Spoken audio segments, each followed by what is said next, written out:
Hey everybody, it's Sean here bringing you another how-to video. Today we are going to be installing some new half waffle grips from ODI on a 2000 and newer Honda CRF50F or XR50. And you can see, I recently picked this bike up, the grips on it are pretty shot. You can see they're kind of falling off, definitely torn up here on the end, which is pretty normal. That's what gets torn up first usually if the bike gets tipped over. You can see this one's kind of poked through the handlebar as well. And so anyway, we're gonna get these replaced. Now there's a handful of ways over the years I've learned to get these grips both off and on. And I'll show you some of the tricks that I've learned throughout the years here. So first thing we're gonna do is, if you know the grip is pretty shot, an easy way is just take a razor blade and cut that grip off. It'll make the removal process a lot easier. You can also use compressed air if you have access to that, and basically get your air nozzle just kind of started right underneath there and hit that with some air, and the grip will literally just pop right off, especially if it doesn't have if the end is enclosed. All that air will basically push that grip to fling right off. But you can also cut them off pretty easily with the razor blade, like I said. And then one of the other methods, which I'd say the first two are usually a little faster and more effective, but you can take a bunch of zip ties like this and you can wedge them one at a time, kind of try to slide them up the grip like this, and you just place them out. Usually you need at least 3. And space them out inside that grip, and then the zip ties will create enough distance in between the actual, in this case here, the throttle tube or the handlebar if you're working on the other side, and it'll help slide that grip off, make it a lot easier than just trying to muscle that thing off. So you can see here's the different tools. I just have a simple razor and then a few different zip ties. So I'm gonna go ahead and use the razor blade method here in my case, and I'm just gonna slice this off. Be careful, right, because there is a plastic throttle tube underneath here. You don't wanna go cutting through that and risk wrecking your throttle tube. On the other side, it's just the bare metal handlebar, so probably not as big of a risk, but still wanna be careful and take your time. Certainly don't wanna cut yourself. So I'm gonna go ahead and just do a nice little slice to help get this grip off.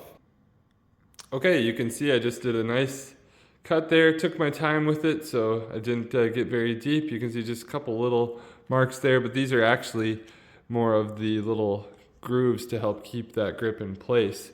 I didn't really cut through into the plastic at all, but you can see how now I got that nice and easily removed. I did the same thing to the other side, and look at those just peel right off. Again, these are shot, so I'm just gonna throw these away anyway. The grips themselves aren't in bad shape. You can see not a ton of wear on it, but because the ends are all torn up, I thought I'd replace them and give the little guy a better grip to hold on to there. So here's the next thing I want to show you quickly. I did grab a standard size grip for, say, like a CRF50 or 450, for example, even a 125. Most all the other bigger bikes outside of the 50cc range will use this size grip. This is a pretty standard handlebar grip. And you can see how much smaller the CRF50 grips are. So I did go with the ODI Mini MX grips, and you can see it's for 50cc bikes. These also work for like the PW50 or a lot of the CRF50 clones out there. So don't make the same mistake I did when I first ordered grips for the CRF. I ended up buying the standard size. I thought I bought minis and they came as normal grips. I kind of cheaped out and bought some whatever I could find on eBay, and I got standard grips. I'll use these. I'll use them for another bike at some point, but anyway, you do need to order Mini MX grips specifically. These ODI ones seem to be in great shape. So now that I've got both the grips removed, I'm gonna go ahead and take my time and you could use a mild kind of soapy water or even perhaps an adhesive remover. We're gonna get rid of any glue that might be in this grip or like on the bar here, we're gonna try to clean those up the best we can. All right, you can see I was able to get both sides cleaned up very nicely here. So they are ready to rock. One thing I did notice here on the edge, hopefully I can get a good camera view of it, is we kind of have this little plastic burr. Again, from tipping the bike over, that's not uncommon, but I'm gonna clean that up, use a razor blade. Again, be very careful if you do this as well. Don't wanna cut yourself, but I'm gonna use a razor blade just to kind of cut that little plastic kind of burr off. And then if you did have the same happen, this side's pretty good on this bike, but if you happen to have a metal burr here, you could use a small file and just kind of sand that down, get it nice and flush. But yeah, I'm gonna go ahead and clean that burr up before we get the new grips installed. Okay, now that I've got that edge cleaned up, we are ready to install the new grips, and I've already got this process started. Just wanted to show you the zip tie method here. Would be easier on the bare metal, I'll say that. And in general, one of your biggest friends when getting new MX grips on is gonna be some sort of lubricant. Soapy water works great.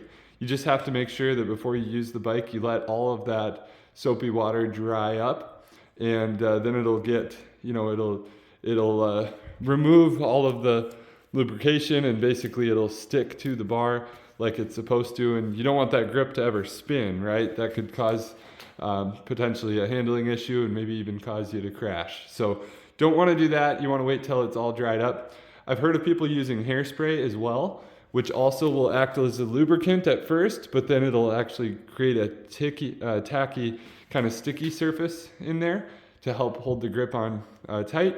They of course make grip glue. I haven't used grip glue in the past, and I've been able to replace the grips on many bikes without it. So you don't have to go that route. You certainly can though if you'd like, and obviously they make it for a reason. So anyway, whatever you use, again, soapy water is really helpful, but I added a couple extra zip ties. I've got 5 here total now, and the goal is to space out all of those zip ties inside the grip as you get it slid on.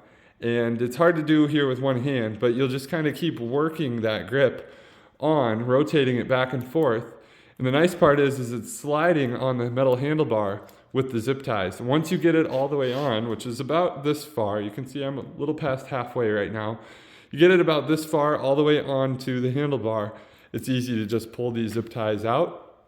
You can also readjust very easily by simply rotating the whole grip to whatever you want that waffle pattern. I did go with a half waffle on these ODI mini grips. So I like to have the waffle pattern on the bottom, kind of by my fingertips, but of course that's always personal preference.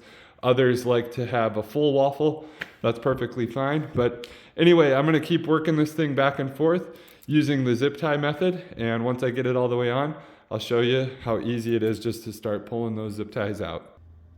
All right, just after a couple seconds of work, I was able to get the grip all the way to the edge here. That's got this nice kind of enclosed end cap, very thick and rigid on these ODI mini grips.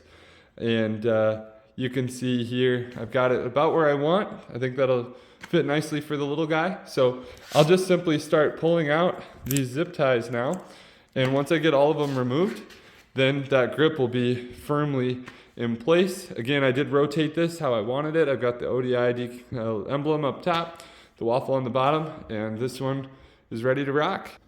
All right, now here we are on the throttle side. One thing to note is that it'll become pretty apparent. One of the 2 grips will be a little fatter, the ID will be wider, and that'll be your throttle side. The one that's skinnier for the inner diameter will be your clutch side. This bike, of course, doesn't have a clutch lever on it, but you get the picture. So anyway, on the throttle side here, we're going to basically pick up just a little bit of that corner.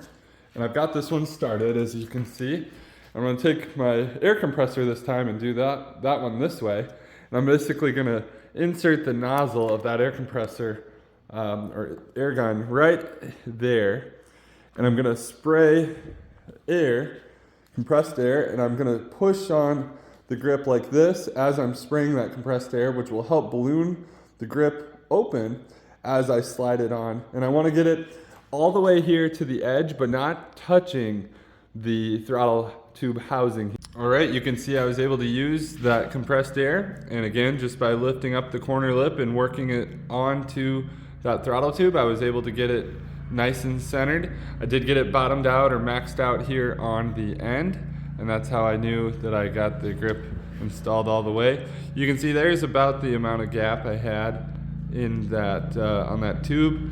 Again, that little lip there, nice and helpful to keep from getting the grip too close to the housing and having this bind up. So you always want to check after replacing the grips that you have this audible snap, and that's going to be to ensure you have a nice and smooth operating throttle, but also that it's safe and it retracts in the event your little one would go down on their 50. So anyway, I hope this video was able to help. Again, a little soapy water or maybe some hairspray is going to be your best friend in working those new grips on, and just wait until everything is nice and dry.